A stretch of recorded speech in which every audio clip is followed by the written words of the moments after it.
Ya. El movimiento estudiantil de 1968 fue un movimiento social en el que además de estudiantes del UNAP y el IPN participaron profesores, intelectuales, amas de casa, obreros y profesionistas en la Ciudad de México, y que fue reprimido por el gobierno mexicano, mediante la matanza de Tlatelolco ocurrida el 2 de octubre de 1968 en la Plaza de las Tres Culturas. El genocidio se cometió en contra de una manifestación pacífica por el ejército mexicano y el grupo paramilitar Batallón Olimpio Fraguada, por el gobierno mexicano en contra del Consejo Nacional de Huelga, órgano directriz del movimiento. Este conflicto dio inicio el 22 de julio con una pelea entre estudiantes de la Vocacional 2 y de la preparatoria particular Isaac Ochotirena. En la Ciudadela lo que se puso de manifiesto la rivalidad entre el Instituto Politécnico Nacional y las preparatorias incorporadas a la Universidad Nacional Autónoma de México. En esta época habían llegado a nuestro país muchos periodistas de todo el mundo, porque México era la sede de los Juegos Olímpicos que iniciarían el 12 de octubre, por lo que al gobierno de México le interesaba que la imagen de nuestro país fuera de paz y cordialidad, ya que todo el sistema político mexicano llegó a extremos asombrosos, controlando muy bien a todos los medios informativos, porque el gobierno quería aparentar que no estaba sucediendo nada y promovía con mucho más ahínco las Olimpiadas del 68, próximas a celebrarse en México, y que se inaugurarían el próximo 12 de octubre. Los anuncios luminosos mostraban los aros olímpicos muy junto a la Paloma de la Paz, mientras cientos de estudiantes eran detenidos, golpeados, vejados, encarcelados y en muchas ocasiones asesinados, y o simplemente desaparecidos. Para esas fechas también se suscitó otra manifestación de estudiantes que conmemoraba la Revolución Cubana, con los de la Federación Nacional de Estudiantes Técnicos, que protestaban por la intervención policíaca durante la pelea entre alumnos de la Vocacional 2 y los estudiantes de preparatoria. La manifestación fue reprimida por la policía, por lo que los estudiantes tomaron las preparatorias 1, 2 y 3 de la UNAM como una manifestación de protesta ante los enfrentamientos ocurridos entre ganaderos y estudiantes. La policía y el ejército rodearon planteles escolares de la Preparatoria Nacional y del IPN, sobre todo en el centro de la ciudad en la que fue destruida una puerta colonial de la Preparatoria 1, San Ildefonso. Varios estudiantes resultaron heridos, así como un buen número de ellos detenidos. Algunos planteles de la Escuela Nacional Preparatoria fueron tomados por las fuerzas públicas. En la ciudad universitaria, el rector Barros Sierra hizo la bandera nacional a media asta en señal de luto por los hechos acontecidos días anteriores. El 1 de agosto el rector encabezó una manifestación desde CEU por Avenida Insurgentes, Félix Cuevas, Avenida Coyoacán y regresó por la Avenida de la Universidad donde inició, concluyendo con un mensaje en el que se manifiesta su inconformidad por los hechos suscitados en los enfrentamientos. Al día siguiente fue creado el Consejo Nacional de Huelga, formado por estudiantes y maestros de la UNAM. Normales, el Colegio de México, Chapingo, la Universidad Iberoamericana, el Colegio La Salle y algunas universidades estatales. Para el 4 de agosto, el movimiento estudiantil ya había elaborado un pliego petitorio que invalidaba el de la Federación Nacional de Estudiantes Técnicos, FNET, y contenía los siguientes puntos. Número 1, libertad a los presos políticos. Número 2, derogación de los artículos 145 y 145 bis del Código Penal Federal. Instituían el delito de disolución social y sirvieron de instrumento jurídico para la agresión sufrida por los estudiantes. Número 3, desaparición del cuerpo de granaderos. Número 4, destitución de los jefes policíacos. Número 5, indemnización a los familiares de todos los muertos y heridos desde el inicio del conflicto. Número 6, deslindamiento de responsabilidades de los funcionarios culpables de los hechos sanguinarios. En agosto se realizó una gran manifestación con 150,000 participantes, la que partió del Museo Nacional de Antropología al Zócalo. En ella declaró la CNH que la FNET no representaba al estudiantado. A dicha manifestación se sumaron los alumnos del Conservatorio Nacional y de la Normal Superior. Esa la cara que puso este güey. El gobierno declaró el 22 de agosto que tenía la mejor voluntad de dialogar con representantes estudiantiles, a lo cual los profesores y estudiantes respondieron, estableciendo que el diálogo se... El gobierno declaró el 22 de agosto que tenía la mejor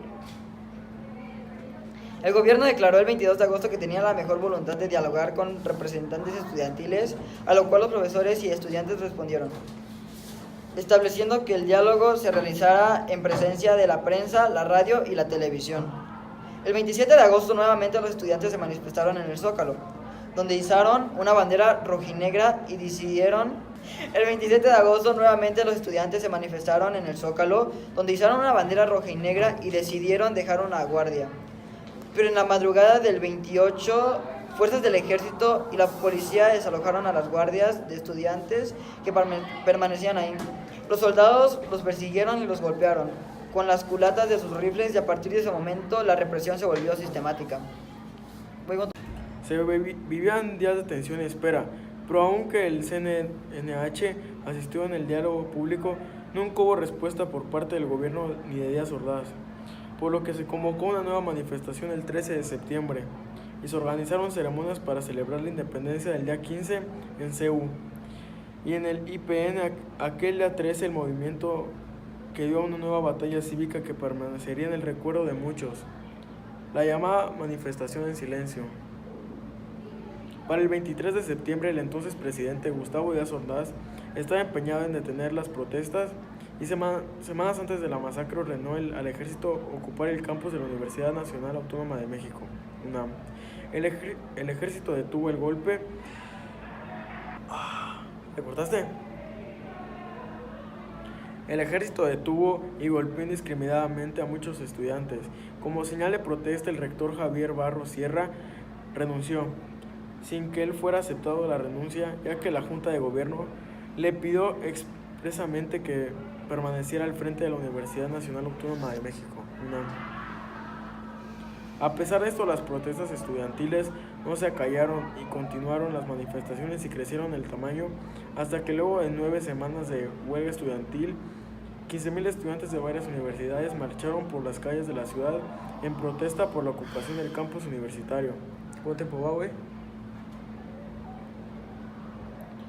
La tarde del 2 de octubre, un día después de la salida del ejército de los campus de la UNAM y del IPN, miles de personas, estudiantes y trabajadoras, muchos de ellos con sus esposas e hijos, se reunieron en la Plaza de las Tres Culturas en Tlatelolco. En esta manifestación se filtró el Batallón Olimpia, que iban vestidos de civiles con un guante blanco en la mano izquierda, quienes se dirigieron al edificio Chihuahua, donde se encontraban los oradores del movimiento y varios periodistas. Pero cuando los líderes del movimiento estudiantil continuaban a los asistentes a dispersarles pacíficamente y sin caer en provocaciones, los hombres de guante blanco hicieron que los oradores se tiraran al suelo. Próximamente eran las 6:20 cuando un helicóptero vigilaba a la multitud desde el aire. Es entonces cuando aparecieron unas luces de bengala como señal de que los francotiradores del Batallón Olimpia, apostados en el edificio Chihuahua, abrieran fuego contra los manifestantes y militares que resguardaban el lugar. Y en ese preciso momento empezó la balacera. Esto último fue la estrategia en que el grupo paramilitar creado por el gobierno mexicano para infiltrarse y detener a los manifestantes y hacer creer que los estudiantes eran los agresores. Los militares, en su intento de defenderse, repelieron la agresión de los estudiantes, pero ante la confusión, los disparos no fueron dirigidos contra sus agresores, sino hacia la multitud de manifestantes que se encontraban en la plaza de Tlatelolco. En breve, una masa de cuerpos cubría toda la superficie de la plaza. Muchos manifestantes escaparon del tiroteo, escondiéndose en algunos departamentos de los edificios aledañados. Pero el ejército no se detuvo, irrumpiendo a cada uno de los departamentos de todos los edificios de lo que conforma la unidad Tlatelolco, sin orden judicial para captar a los manifestantes. La masacre continuó durante toda la noche. Los soldados allanaron los edificios de apartamentos adyacentes a la plaza. Testigos de los hechos aseguran que los cuerpos fueron sacados en camiones de basura. Los medios de difusión de todo el mundo publicaron la noticia de que se había registrado el choque más sangriento entre estudiantes y tropas del gobierno. Este suceso resume lo que provocó la matanza de los estudiantes del 2 de octubre de 1968. Fue la intolerancia del gobierno de Gustavo Díaz Ordaz ante las manifestaciones que por lo general eran llevadas a cabo por los estudiantes que estaban inconformes por la forma de gobierno que estaba rigiendo a México en esos años.